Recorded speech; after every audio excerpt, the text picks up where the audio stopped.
All right, we are live. Yes. Couple of minutes after, but we are live and so happy about it. And so I am so elated tonight. I know you all have been waiting for us to pop in here. I'm gonna just go ahead and put you up here, Vanessa. Um, Okay. all right, we're on together. Hey y'all, how you doing? So share this out. You have a moment right now. You got time. Come on and share this out with someone. Let them know that you are on. Get your girlfriends and your sister girls, your family members on so that you can enjoy this conversation. All of us have felt some level of loss in our lives, and we need to share this out with someone so we can talk in a real way about how to reclaim what we've lost. We're about to have a whole lot of fun. So please share this with somebody. And I believe that in the process of us giggling, because we sisters, we are also going to be able to share some nuggets that will really help. So looking forward to you sharing this out with someone right now. Let someone know that we're on. And I'm finishing up doing the same thing. Now say hello I'm to doing us. the same thing too. Good. Thanks, V. Hey there, Robin. We are here. We want you to share this out and then say hello to us. Let us know that you're in here with us. Let us know that you're here to support V. You're here as a real woman. And I'm going to go ahead and get started while you're sharing and while you're putting things in the comments. My name is Trinace Richardson, and I am the founder of Real Women Rock because we do. And we exist to create safe spaces to help women do some personal development work on themselves. And we do that through sister circles. Pre-COVID, we were meeting in person in a lot of different places on a monthly basis. And we have since then transitioned into virtual sister circles. And so at least once or twice a month, we are hosting virtual sister circles free of charge. You are welcome to join us. Our very next sister circle is this coming Saturday at 11 a.m. We're going to this is a sneak peek into a real conversation with real women. If you want a real conversation with real women, you want to come and join us 2 hours on Saturday at 11 a.m. Eastern time. We're going to be talking about, it's entitled, That's My Jam. Hey, but the idea is to find out, do you know what you like? Do you know what you enjoy? Because if you don't know how to please you, trust me, nobody else is going to know how to please you. Say So that. it's really imperative that we get to know who we are and those things that are holding us back from doing that. What's going on with that? So we're going to have a really good time this Saturday. That and more information about Real Women Rock is at realwomenrock.org. We are a 501c3 nonprofit. You are invited to sow a seed into us. You're invited to attend our virtual sister circle, as well as becoming an all access member. All of that information is at realwomenrock.org because we do. This again is, I see y'all coming in and saying hello. Let us know you're here. This is our sneak peek every Wednesday night that we have a guest. And I am elated every week to bring you someone. And then I get tickled because I know we're going to have a really good conversation when a sister girlfriend gets to come on. And so that's what's happening tonight. Vanessa Elam is a woman of God. She is an amazing, real, accessible, relatable person who is inspiring. Her story is inspiring. And then I just appreciate the supporter that she is of so many of her sisters. And can I also just say, because we don't say it enough, she is amazingly gorgeous. Just from the inside out, but your out is as good as your in, girl. Thank you. I received that. Thank you. I just so appreciate you, and I really thank you for coming. I shared all of my heart and my girlfriend stuff. Would you tell them all the formal stuff? Say hello and tell us a little bit about yourself. I love it. I love the stuff that you shared. I really appreciate that. First, just want to say, sister, I love you and truly love the work you do. And being able to be in the space with you last year at your conference, just man, oh man, did I get to see power and love and authenticity and joy in action, and your passion to see women healed and to see women whole, and enjoying life and embodying, you know, the fullness of who they were designed to be, just blessed my socks off. It truly did. And you just have always had that sweet spirit since we met in Soul Wealth, shouting out Soul Wealth. So, you know, I just really am honored to be here. And I know we were trying to do this a few times. So I'm just so glad that our schedules and everything aligned so that I could be here with you today. Yay, you made it happen.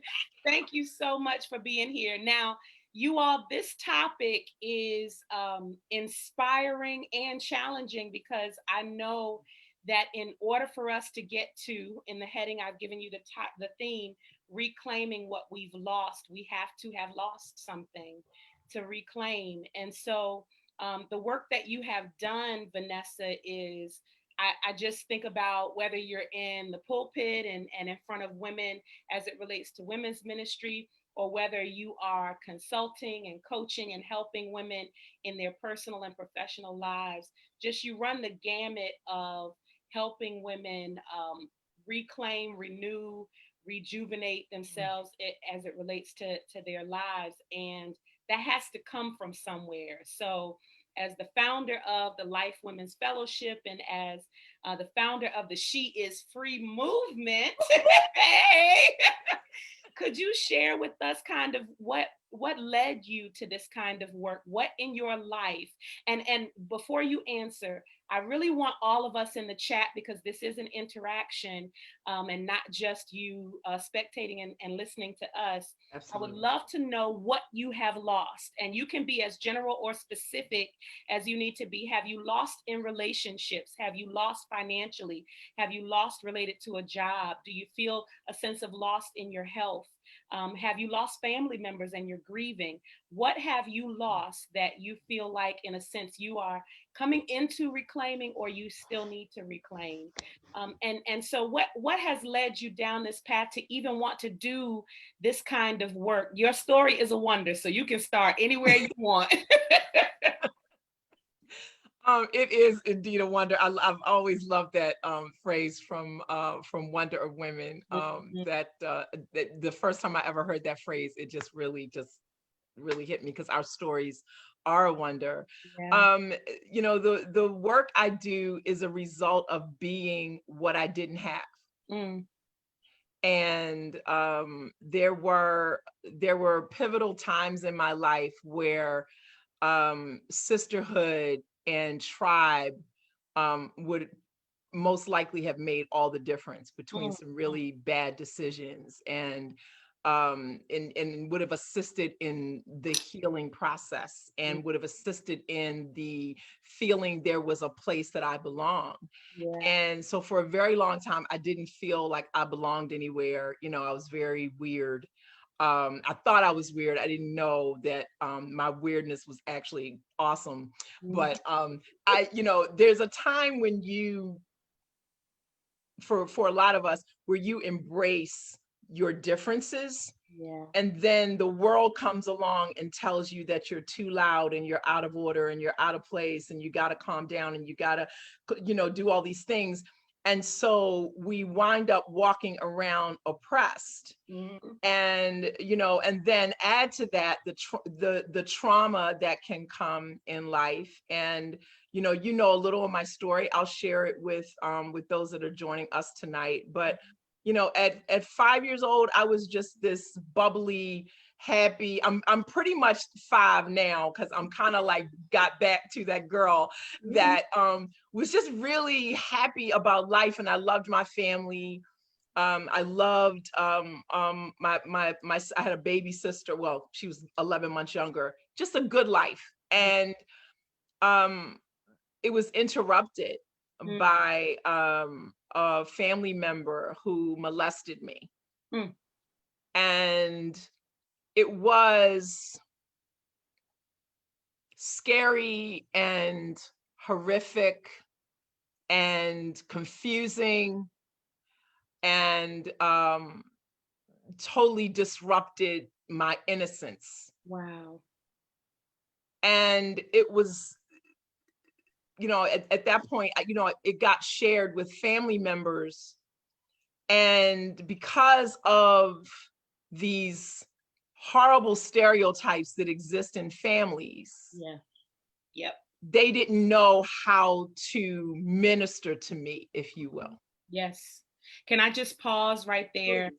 in you sharing to maybe even make sacred this moment that so many of us have experienced and endured, because it becomes this back of the closet experience that family members don't want to talk about. And we end up, I know so many women who, for the first time in a sister circle, are talking about the fact that they were molested or raped, because it just, there never seemed to be the right place to bring it up or to talk about it. And so thank you for being so open about that, because we get to normalize the fact that, first of all, if we are weird, it's a wonderful weird. If we are strange, it's a peculiar strange, and that's nothing to wear as a badge of shame, but a badge of honor, that God has designed us differently. But also, a part of who we are is that pain, and we should be able to talk about it. So thank you for talking about it. Go ahead. I'm sorry. No. So in, that piece of, that those pieces that started to break away, that dismantling of my security and my safety Mhm. and my sense of belonging are my notifications. No, you're fine. Okay. I didn't know whether you could hear them. I can hear them, but I didn't know if you could hear them. They're not not in. So this badge, I got this badge that was undeserved, Mhm. as sort of the black sheep of the family. And it was, in a lot of scenarios, even today we see it, in the Me Too movement, we see it everywhere, where the victim is blamed, Right. or the victim is treated differently. And Mhm. that's my truth. That's, it doesn't, it's not to put anybody out on Front Street or make anybody else feel bad, but that's my truth. That Yep. was how I lived. That's how my life was for a long time. And so that when you have a disconnection at that age, Yeah. you then look for the things that are natural to need in other places. Ooh, there should have been a filling of that void um, in a correct, appropriate way early on. Yes. And when that did not happen, it left room for something that was not wholesome and That's it. healthy. Absolutely. That's good. Absolutely. Yeah. And there's a tremendous amount of shame. So for me, there was a lot of shame, and I felt like I just wasn't worthy of anything. Mm. And from the outside looking in, I probably just looked like a regular little girl, Mhm. growing up. But I had deep seated insecurity about who I was. At one time, I think I remember thinking I was cute. Mhm. And then for the longest amount of years, I did not see cute. I didn't see pretty. I didn't see beautiful. I didn't see any of that in the mirror. I saw the stain that was left on my life at 5 years old. And then all of the ensuing additional traumas, many of which I brought on myself, because now I don't know how to function in Mhm. a normal, secure, loving, safe environment. Yeah. So I'm out there trying to figure it out. And because now I don't trust the authority figures in my life, I don't have anybody to share those decisions with before I make them. Wow. And so then I spent decades trying to prove to everyone that I was good, trying to prove to everyone that I was worth loving, trying to prove to everyone that I was worthy of, friendship and so on. So, at one point I was buying my friends. Wow. and which is how I wound up getting in trouble with the law. Mm-hmm. And I was writing bad checks, Mm-hmm. and robbing Peter to pay Paul, and buying my friends, buying them clothes, buying, hosting parties, paying their rent, and letting mine go to eviction status, to be included, to be thought of as a good person. And I knew that I was a good person, Mm-hmm. but I felt like nobody else knew. So, Wow. I was performing for love Mm. in every aspect of my life. This is so good. And you have so much love coming from the chat, but I just want to pause as we're moving into that part of your story. I want to go back and just acknowledge, and it's probably, a lot of it I know is hindsight, but your hindsight and reflection on what caused some of the negative behavior Mhm. is so insightful for those of us who may be in a moment right now that we've lost some things. Maybe we've lost ourselves. You just, oh my goodness, so much is listed in here, Vanessa. Someone said, I've lost myself in a relationship. Mm. I'm trying to reclaim me. I want to reclaim my body, my fit body. I'm reclaiming my joy.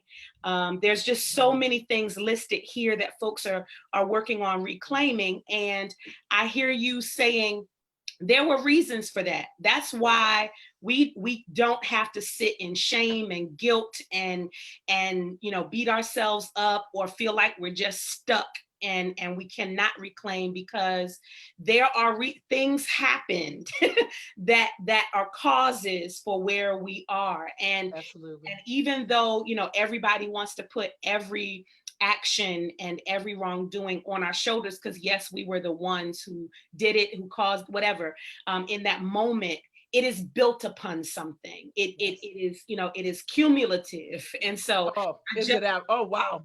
Such a great word. It is it, cumulative. and It so I is. just wanted to say that, because your insight as to leading, I love that you framed it that way, because somebody will just sit and say, I did all of this, or I ended up doing, but to be able to look back and say and connect the dots, Yep. this led to this. It takes some time and work to be able to do that. And you've Yep. done that.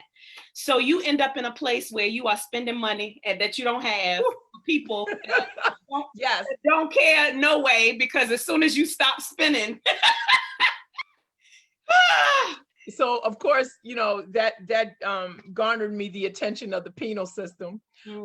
As and I wound up in such it's even sometimes now when I talk about it and I reflect on it, looking at my life now, when I actually take a moment to get inside of what was happening then, it was really so incredibly ugly. Mm. And it was so bad that one time I got home with I had a bunch of shopping bags in my empty living room. I had no furniture.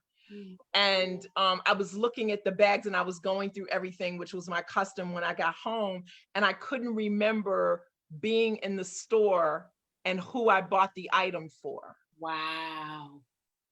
And, I hadn't blacked out or anything like that. I'm not saying that. I'm saying that I was on such um, I was on autopilot. I was living so unconsciously that it was just an addiction. It was something that just gave me a moment of pleasure. Yep. And of course, the guilt and the shame, was horrible. And then, trying to make sure I paid it back before it became, an issue of the law. And so, not able to leave my house, looking through the peephole and looking up and down the street to see, if the police were out there waiting for me because there were warrants out for my arrest. Mm. I lived like that for that period was 7 years. Yeah. And it was really scary. Mm. And the inside of a jail cell is not a pleasant place. Mm. Mm. And I felt like I was in hell. Mm.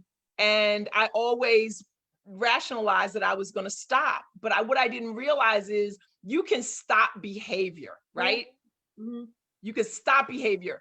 But if you do not fix what caused the behavior, Say that. it's only a matter of time before you go back and do it again. And I don't care what it is. Mm-hmm. I think it just applies across the board.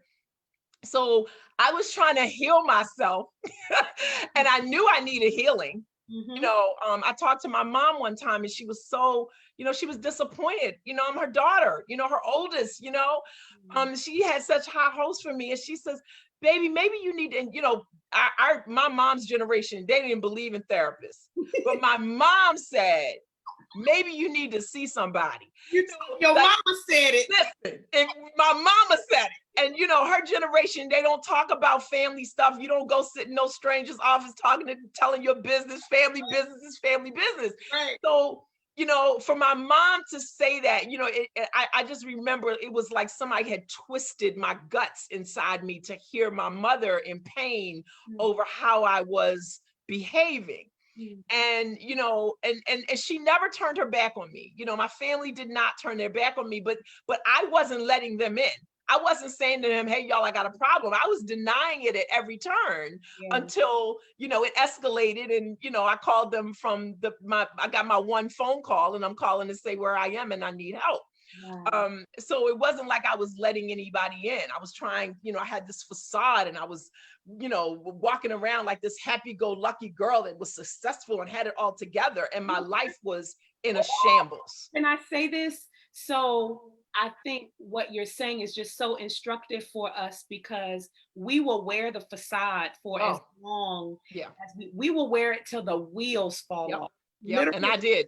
Literally. And I did. The wheels fell off like completely. And I was still trying to drag along the ground. Like the wheels were gone and I was still trying. Yeah. That is just, and I, you know, all of this, every stage of your amazing story and testimony gives us an opportunity to learn from it, because if we are right now in a state of faking it until we make it, that does not work. Doesn't. That does not work. Let me say to everyone watching, stop. That whole fake it till you make it is designed to destroy you.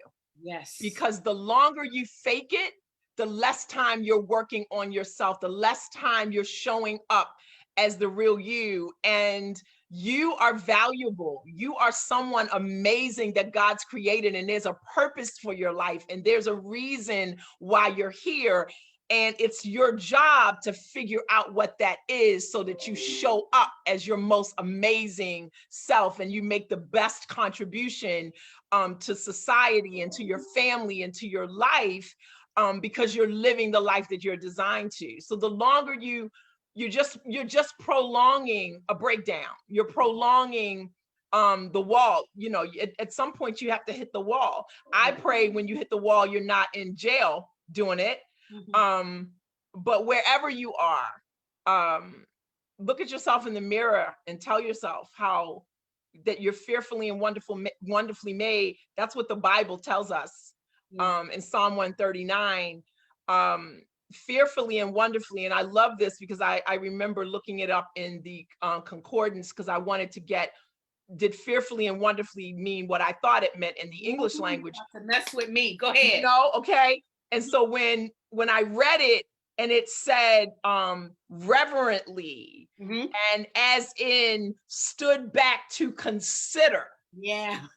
And I said, wait a minute, God, hold up. Like, we didn't just pop up. We're not some accident. We're not some cosmic,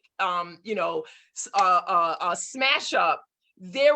He considered your nose and your complexion and your lips and your hips and your hair and where you would be born and what time you would be born and to what family, and that all of that is part of the grand design of who you are. And Vanessa, can I add to that? This is so good because it moves us into this idea that has been on your heart about reclaiming. Yes. And when you say fearfully and then full of reverence, full of, I think Like God had reverence for create, like God, like big God, right? when you said wonderful, some people might think, oh, that's wonderful, that's nice, but that is full of wonder. So folks are in awe. God has designed you Mm, for you to be an object of awe, a person, a being wow. of awe. And so it's really key to understand that, because when you are a fearfully, wonderfully made being, you are an enigma to some people. Mm, People don't know what mm, to do with you. So mm. typically they will misuse and mishandle Wow. Wow, sister. wonderful. They will misuse it. Mm, And so we have to be discerning about, who we're in relationship with and how we're in relationship. And then there are points, as you mentioned earlier in your story, where you don't really have control over who you're in relationship with, right. and it affects you, and then it damages how you move forward in relationships. So that fear and that awe and that wonder of who we are, as you said before, it makes us weird and strange and peculiar Yes. in these wonderful ways. I love the fact that we are enigmas. And so how do we, who have been fearfully and wonderfully made and have lost our memory of Mm, who we are? Some folks have said they've lost their inner security, uh, mm. just feeling secure. Yes. Reclaiming my inner being needs to be reclaimed. Folks are trying to really come into remembrance, literally Yes. remembrance of who Mm. you are. What has reclaiming meant to you, and how you've already begun sharing it, but continue to share, how can we reclaim what we've lost? There is an absolute requirement to be loving and non-judgmental Mm-hmm. about where you are at this moment, Mm-hmm. because judgment will not move you forward. It will only condemn and crystallize where you are right now. So, Slow down, hold on. okay. Judgment, you sorry. This judgment, this one's gonna be a little longer, y'all, because I know how rich these nuggets are. Judgment cannot move you forward. It will only what? Crystallize. Crystallize where you are. Okay, go ahead. So in other words, you will be more stuck if you look at yourself. And there's enough people out here in the world to judge and condemn, right? So why are you joining the band? So the first requirement is that you look at yourself with love. I always, and this really worked for me. While I was in prison, I was writing God letters. Wow. And I was asking him to make whole everyone I had injured, Wow. and to give me the opportunity to make it right if that was possible. So that was the first thing. Because sometimes we have had some very bad behavior toward people or things or situations. Sometimes it's our children, sometimes it's our spouse, sometimes it's our parents, sometimes it's friends, whoever it is.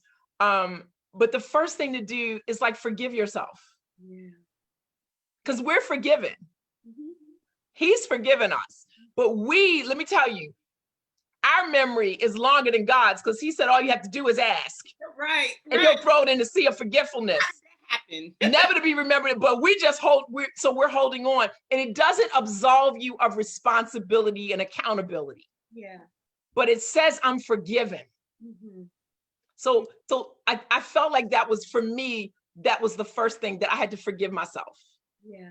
Yeah. And it was the first time when I did that I actually saw myself as innocent in what happened to me. Because I had been guilty so long that I never looked back and said, you were 5.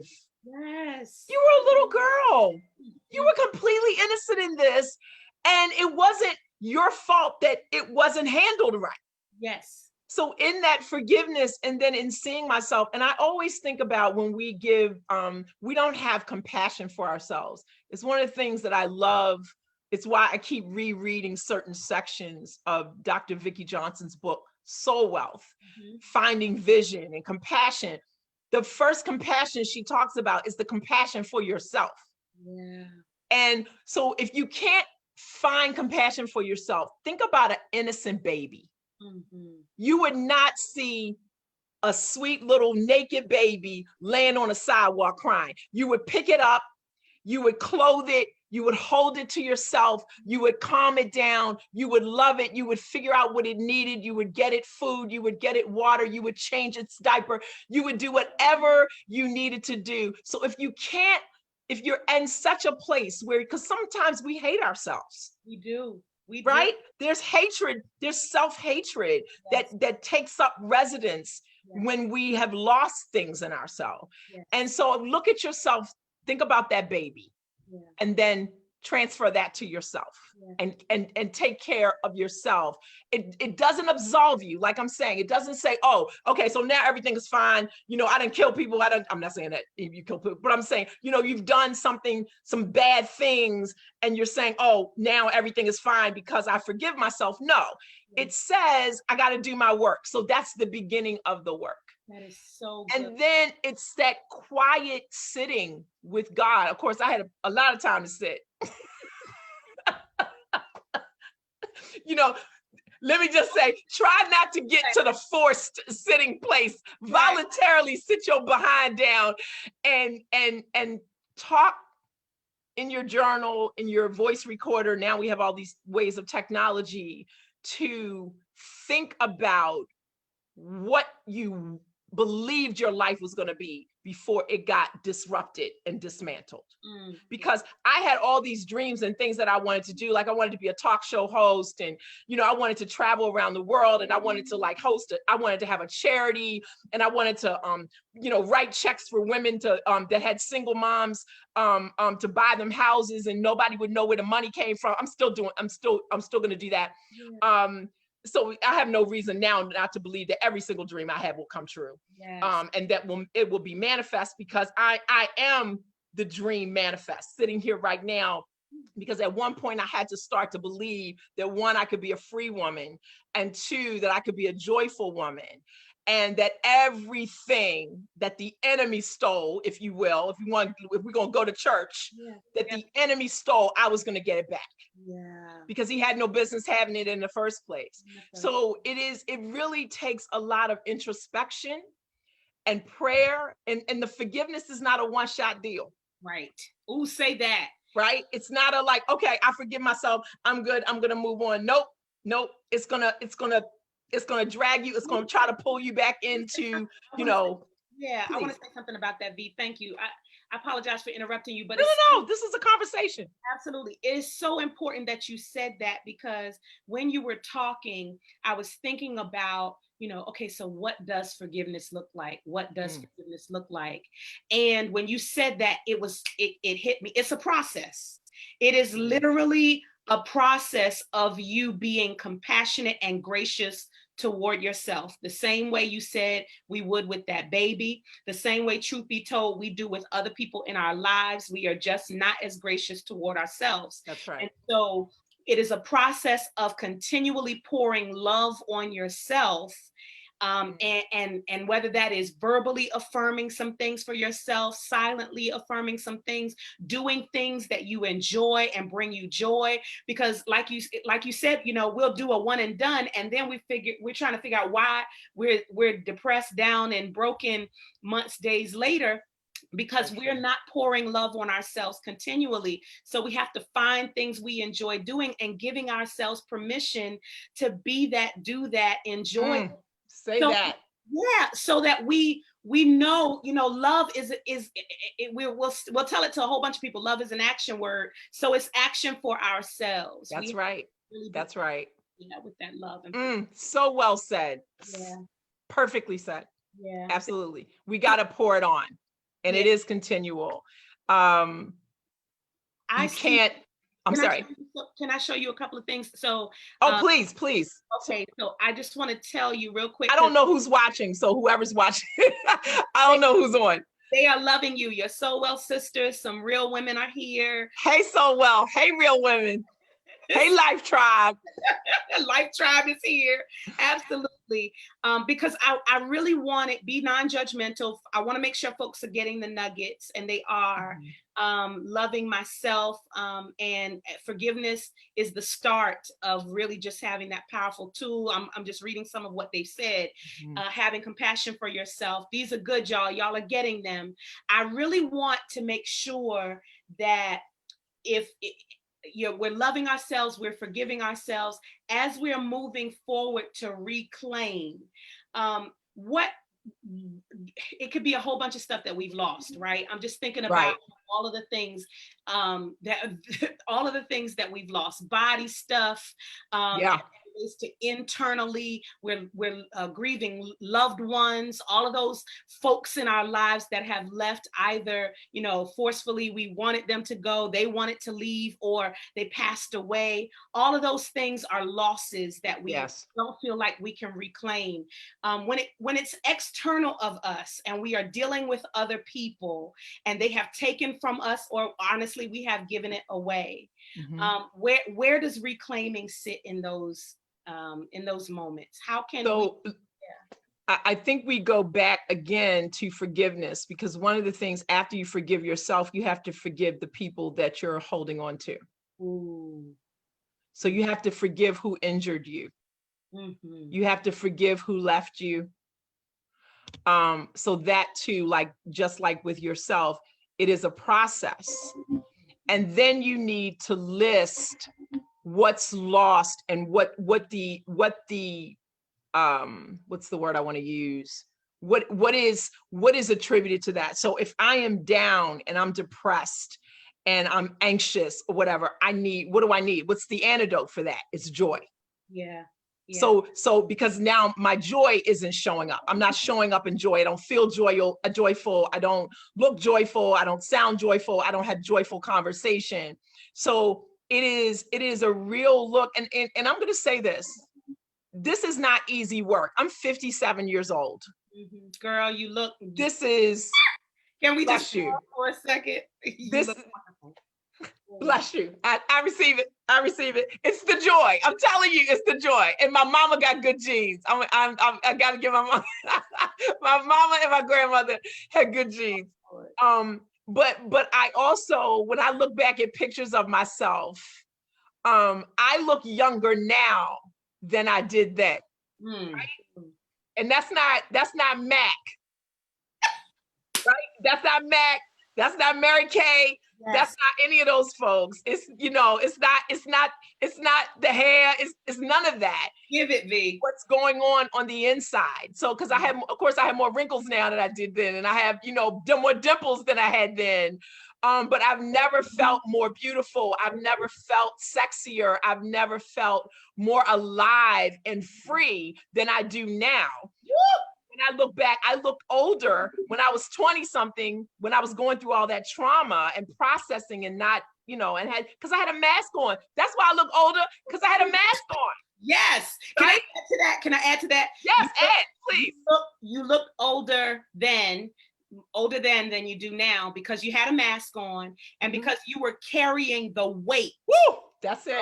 Unforgiveness of yourself and of others, because I've had conversations with you recently where you were releasing people from your past.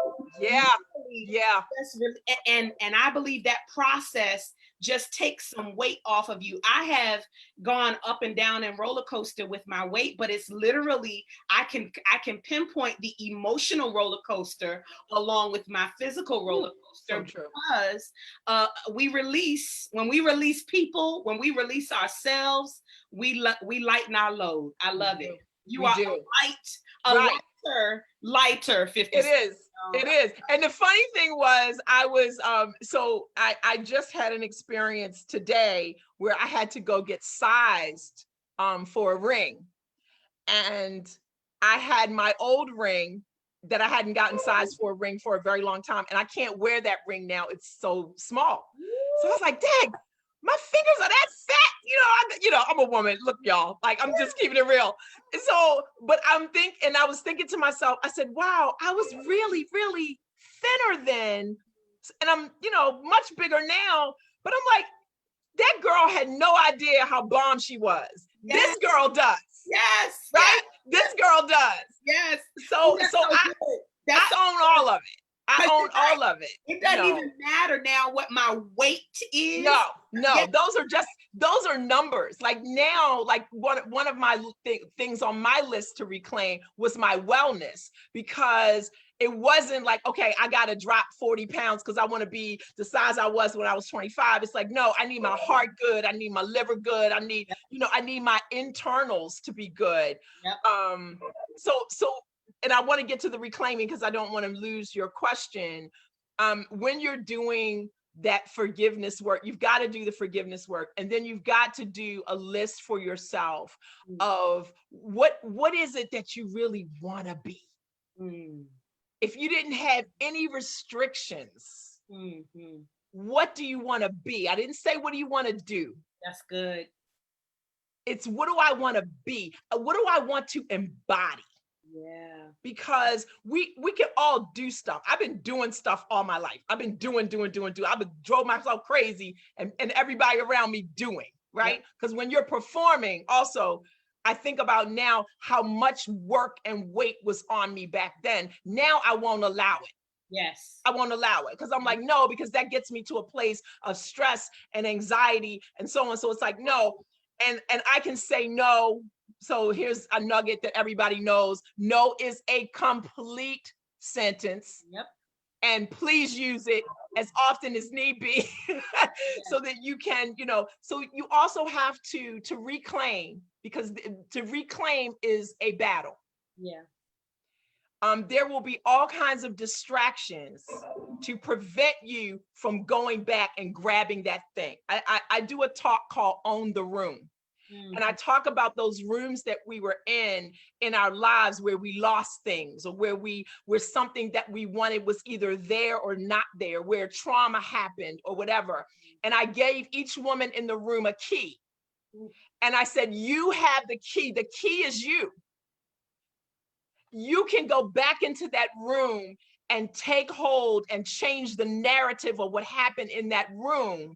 You own it. You can slam the door on it forever and say, it's done, it's locked, it's gone. Or you can open it up and say, that belongs to me. I'm coming for mine. I'm taking it out, and I'm taking no prisoners. So it's really, I'm sorry. I'm sorry. You're bringing up so much for me. What that says to me is we embody the power, like we are the power source that we've been looking for outside of ourselves.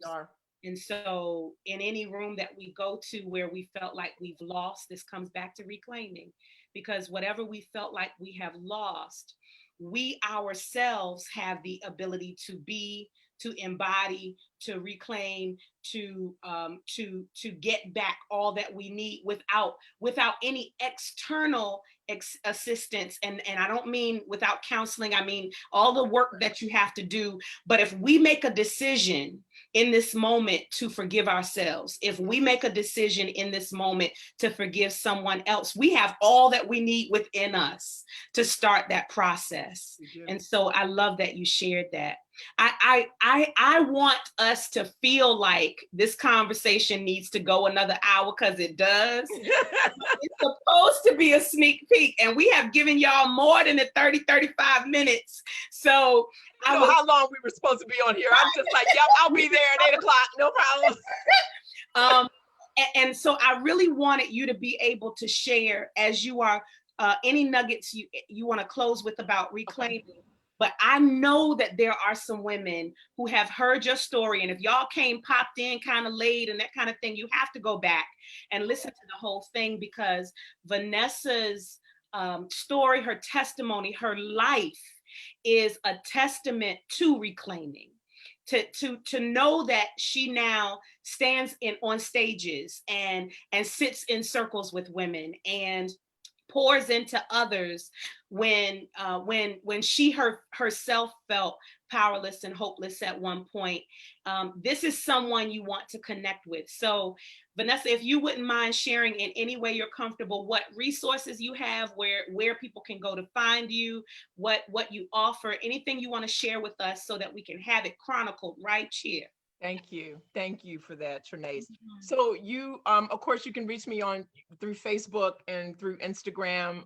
Life Women's Fellowship has a page. I have a public figure page. I think only 5 people ever go to that page. So just feel free to go to my personal page at Vanessa Elam on Instagram. I am Vanessa Elam. I also have a website, vanessaelam.com. You can reach me there. My number, my Clarity Call number is 410-934-6658. And you can go on the website if you want to work with me, if you feel like this is your time to reclaim. I do a clarity call where we talk about what you want to work on. I am a certified life coach, ordained minister. I've been doing this work for a really long time. I served as the women's director at my former church for 15 years and had so many amazing experiences there to work with women in all sorts of sacred spaces. And so, you know, that's my information. I do have our She Is Free Goddess Getaway, the Reclaiming, had to be rescheduled. Okay. It would have been this past weekend in Bethany Beach, Delaware. It's been rescheduled for next year, the same weekend, October 15th through 17th. Registration is open. I just believe that God postponed it because next year is just going to be off the chain. And I see it happening already because of the women whose lives are being reclaimed and all the things that they are getting back, and even all the things that I'm getting back. And so if I leave you with anything, it is to be as committed to the work of reclaiming those things that you lost as you have been to being in the state that you're in. Because the truth of the matter is, where your life is what you've been committed to. Mm, mm, You mm. know, we can say all day long, it was this circumstance and that circumstance, and it is, and those things do, and they build on top of us, and it weighs us down. But be as committed to your renewal, to your reclaiming, as you have been to those other mindsets. And sometimes, you know, it means sometimes there's been a tension that we got as a result of those dysfunctional mindsets. And, you know, I love when we were on your call for sacred sexuality. It Mhm. rocked me to my core when Dr. Vicky said that we on the call were called to dismantle dysfunction. Mm, mm, mm, mm. And you know the story because I was in a restaurant listening and I got up and was confronted with my dysfunction. The guidance counselor that molested me at 14 years old, who told everybody I was a troubled teen, when I finally got the courage, God had been ministering to me that I needed to reclaim my courage and I didn't know why. Mm. And I walked in and I went back. You know the story because I let you listen to the tape. I recorded it on audio on my phone because I wanted a reminder that I am courageous. And I Mhm. walked back into that restaurant and I confronted him and I asked him, did he remember me? And he vaguely did. I mentioned a couple names. He thought I was there to tell him the difference that he made in my life. And I was there to tell him that he, you know, his action toward me almost ruined my life. Mm, mm. But here I am standing free and happy and joyful. And I spoke my truth Yeah. to the authority that was supposed to protect me Mm. and teach me and empower me. But instead tried to use and abuse. But so when I tell you that when you go about this thing of reclaiming, everything will happen in its time. Don't rush it. Yeah. Don't rush it. You Yeah. know, I that day was a reclaiming of my voice. And you know, I speak for a living. Right. So I have a voice. I'm like, God, why is voice on the list? But I kept feeling led by God to put voice on the list. And it is that voice that I'm using today to help anyone that's listening. But it's that also that voice that spoke truth to power in that restaurant 3 weeks ago and said, you didn't break me. Mm, And mm. I'm still standing and I forgive you. And I pray that you've never done this to anyone else and that you've received your forgiveness and that you've done your work for your healing. I'm paraphrasing now, but so it's worth to get a therapist if you need one. Get a coach if you need one. I'm available. Dr. Trinace is available. We're in an amazing tribe and community of women who coach and counsel and support on I'm sorry, let me get the date right. I just got the contract today, but the second and third Saturdays in November, I'm hosting 7 women at a time in the morning and the afternoon at the Bon Secours Retreat Center, um, who are looking to reclaim their voices. This is specifically for voices. I used to do an event called Love Letters when I was the women's director. And this is a version of that, but very different because we're not listening, we're not reading our letters in front of people. And there's some work that we do around it before it happens. God laid it on my heart. I went out to Bon Secours. I did my own work, and God said, you need to bring this. And I was talking to Sister Justice Carter about it. And we were like, we got to do this. We got to bring some women. Of course, COVID, we were like, we can't bring large groups. So 7 women at a time, because they'll be spread out. We'll be outside part of the time, weather permitting. And we want you to walk away with your voice back. Now, Candace, someone has just asked, wait, when? So, Vanessa, I mean, Candace is the one who asked, and she's asking you, V, wait, when? So 14th and the 21st of November. The 14th, and will it be on your website? It will be on my website, probably, most likely. I'm waiting for the flyer because I just got the confirmation that the dates I wanted, that they could work them out because of social distancing. There's a whole different, thing that has to happen. So I'm taking 7 women in the morning and 7 women in the afternoon, and the same thing the following 2 Saturdays in a row. I'm waiting to see if the group that wanted the Sunday, who hasn't paid, if they don't, I also am going to have the Sundays, and we're just going to sit. We've got some work to do, and God showed me that time that I spent there was not just for me, that it was for some women that were coming, that I was going to bring back there. So I'm looking forward to doing that. And I'll be doing a series of small sacred space type events throughout the year until we can get back to, I don't want to say normal, because that wasn't normal. But when we adjust to our new normal and it's safer for us to be together. But I don't want to miss out on the opportunity where we can meet in small spaces where everyone is safe. And I'm just really looking for, I see God doing the work, and this is beautiful. Let me this is what I'm doing. There are so many women who have said throughout this live that they are looking to reclaim their voice. And so I can't even see the live. I can't see the comments. Wow. I can't make this up. So, so I just know that those who are still on, or those who watch the replay, that this moment is for you to connect with Vanessa, and just stay connected to her. Go on, follow her on Facebook, go to the website, make sure that you give her your email address so that you can become aware of all of the things that are coming up that she's speaking of. And then the individual piece can happen anytime, because she does that. She pours into women on a regular basis. I am elated to have had this conversation. Site to shop.